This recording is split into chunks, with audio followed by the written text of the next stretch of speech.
नमस्कार, जय हिंद। आप सभी जानते हैं कि हमारी एक सीरीज़ चल रही है, जिसमें हम रीडिंग करते हैं और हम ऐसी-ऐसी टेक्निक सीखते हैं, जिससे कि हम रीडिंग को इम्प्रूव कर सकें। जैसे कि हम इंग्लिश की हिंदी समझें। अगर आप इस वीडियो में आ चुके हो, तो मैं आपको एक बात बता देता हूँ, आपको भले ही ये रीडिंग 5 लाइन की दिखती हो, पर मैं आपको बता दूँ, आपको मैं आज ऐसी-ऐसी बातें बताने वाला हूँ, जैसे कि ये एवरीडे लिखा हुआ है। एक एवरीडे ऐसे लिखा जाता है, जो मिला के लिखा जाता है और एक एवरीडे अलग-अलग लिखा जाता है, यानी कि एवरी अलग और डे अलग। देख लीजिए जैसे कि ये एवरी अलग और डे अलग और एवरीडे मिलाकर। ओके, मैं ये चीज़ आपको बताऊंगा। दूसरी चीज़, आज की वीडियो में ही मैं आपको बताऊंगा, डे के बाद कॉल्ड वर्ब लगी हुई है। वर्ब है, साफ साफ दिख रही है सेकंड फॉर्म में। फिर मीटिंग, फिर आईएनजी फॉर्म भी लगी हुई है। इससे पहले इजेएमआर भी नहीं है। वर्ब दो दो लगी एक साथ और आर्टिकल भी है। कुछ ऐसे ऐसे फैक्ट मैं आपको बताऊंगा आज की वीडियो में, जो भी स्टूडेंट एंड तक रहेगा, कि ये एक एवरीडे अलग अलग है और एक एवरीडे जॉइंट होता है, एवरी और डे मिला के। एवरी डे एक मिला के होता है। ओके, फिर मैं बताऊंगा ये मीटिंग आईएनजी फॉर्म लगी हुई है, इससे पहले कोई वर्ब भी नहीं है ईजेएमआर की, और यहाँ वर्ब ऑलरेडी दी हुई है।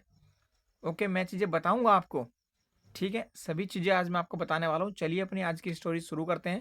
ट्रांसलेशन, अब साइज पे मत जाइए, अब देखिए कितनी महत्वपूर्ण है।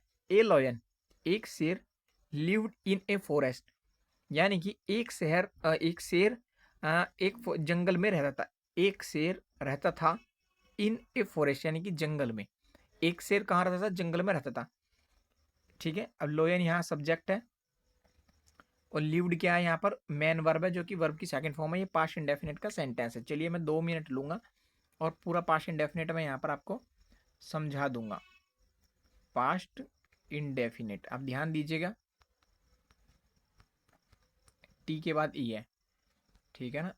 पास्ट इंडेफिनिट, अब मेरी बात आप ध्यान से सुनिएगा। पास्ट इंडेफिनिट है, यहाँ पर मैंने लिखा है यहाँ पर सी एट द फूड। ये पास्ट इंडेफिनिट है। पास्ट इंडेफिनिट का ये सिंपल वाक्य है। इसमें सी क्या है? सब्जेक्ट है आपका। एट क्या है? वर्ब की सेकंड फॉर्म है, ठीक है ना। द फूड क्या है? यहाँ पर ऑब्जेक्ट है। यानी कि पास्ट इंडेफिनिट है, सिंपल वाक्य में वर्ब की सेकंड फॉर्म आती है। एट हो गया, वेंट हो गया, ठीक है, सिंपल सी बात है। जैसे कि लिव्ड आया है, सेकंड फॉर्म है। मैंने यहाँ लिख दिया she did not eat. She did not eat है पास्ट इंडेफिनिटिव, पर अगर नेगेटिव बना देते हैं तो यहाँ पर वर्ब की फर्स्ट फॉर्म का यूज होता है। ध्यान दीजिएगा, पास्ट इंडेफिनिट में नेगेटिव वाक्यों में वर्ब की फर्स्ट फॉर्म और सिंपल वाक्यों में वर्ब की सेकंड फॉर्म का यूज होता है। ओके, अगर यहाँ पे सेंटेंस इस तरीके से होता कि ए लॉयन डिड नॉट, तो फिर आ जाता है यहाँ पर live in a forest. Okay, तो अब यहाँ पर देख लीजिएगा, a lion lived in a forest, यानी कि एक शेर जंगल में रहता था। ओके, ऐसा भी कर सकते हो आप, एक जंगल में एक शेर रहता था। A lion lived in a forest, एक जंगल में एक शेर रहता था, या फिर एक शेर एक जंगल में रहता था। आगे बढ़ते हैं, भाव समझने की बात होती है। ही किल्ड, वह, ही माने वह, जानवर, किसकी बात हो रही है? शेर की बात हो रही है। ही किल्ड, वह क्या करता था? मार कर। ही किल्ड माने मार कर, क्योंकि आगे सेंटेंस, चलिए आप कर देते हैं, वह मारता था। एंड और एट द एनिमल्स, और खाता था, यानी कि वह मारकर जानवरों को खाता था। एट द एनिमल, जानवरों को खाता था। था पहचान है पास्ट इंडेफिनिट की। At second form. Every day, अब यहाँ पर एवरीडे अलग अलग है। मैं आपको एवरीडे का कॉन्सेप्ट अब समझाता हूँ, यानी कि प्रतिदिन मारकर वो खाता था जानवरों को। ये जो एवरीडे है, जिसमें गैप है, और एक एवरीडे है जिसमें गैप नहीं है, इन दो को आज मैं आपको समझा देता हूँ, आप जिंदगी भर याद रखेंगे। ये जो एवरीडे है जिसमें गैप है, इसको बोलते हैं एडवर्ब ऑफ फ्रीक्वेंसी। ये एडवर्ब है, एडवर्ब ऑफ फ्रीक्वेंसी। ये मैं आपको डिटेल में भी समझाऊंगा जब कॉन्सेप्ट वाली वीडियो आने लगेगी। ये जो एवरीडे है, जो मिला के लिखते हैं, ये होता है एडजेक्टिव। इसके बाद नाउन का यूज हो सकता है, नो प्रॉब्लम। ठीक है, मिला के जो लिखा जाता है एवरीडे, वो होता है एक एडजेक्टिव, विशेषण। और जो अलग अलग लिखा जाता है, वो होता है आपका एक एडवर्ब ऑफ फ्रीक्वेंसी। ठीक है, और डिटेल में आपको वीडियो में मिल जाएगी, जो मैंने समझाया हुआ है इनके भाव मतलब भी। यानी कि वह प्रतिदिन जानवरों को मारकर खा जाता था एवरीडे, प्रतिदिन, ठीक है। एट दिस, इससे, एट दिस माने इससे, ऑल अदर, इससे ऑल अदर माने ऑल सभी, और अदर सभी, अदर एनिमल और एनिमल वर थे, फ्राइटेंड यानी कि भयभीत हो गए। सेकंड फॉर्म की है पूरी स्टोरी, ऑल इससे सभी, कल मैंने प्रेजेंट इंडेफिनिट कराई थी, आज मैं पास्ट इंडेफिनिट करा रहा हूँ। सभी जानवर क्या हो गए, भयभीत हो गए। दे कॉल्ड ए मीटिंग, जानवरों ने, सभी ने, कॉल्ड बुलाई, एक मीटिंग।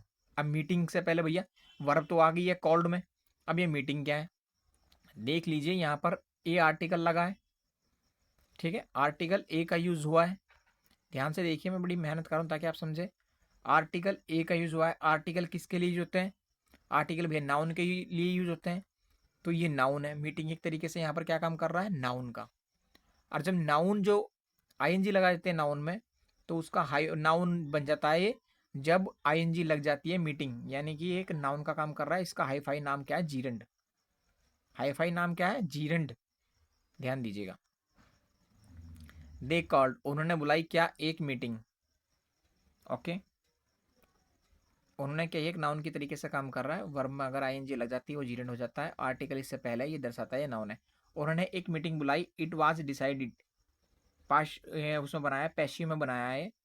ये किस में बनाया है, पैसिव वॉइस में बनाया गया है पास्ट इंडेफिनिट का। इट वाज डिसाइडेड, ये डिसाइड किया गया। दैट, इट वाज डिसाइडेड, ठीक है, ये डिसाइड किया गया। दैट वन एनिमल, क्या डिसाइड किया गया कि वन एनिमल यानी कि एक जानवर, वुड गो ऑन इट्स, ये निर्णय लिया गया कि शेर के पास एक जानवर जाएगा ऑन स्वीट विल, अपनी इच्छा से। किसकी इच्छा से, अपनी इच्छा से जाएगा। The lion would eat only, the lion would eat only, शेर जो है वुड ईट इट ओनली, यानी कि शेर सिर्फ उसे ही खाएगा। ऐसा नहीं कि वो आके सबे खाएगा तबाही मचाएगा। आगे की स्टोरी मैंने नहीं ली शॉर्ट में, ताकि मुझे आज ये समझाना था आपको, ठीक है, एवरीडे का।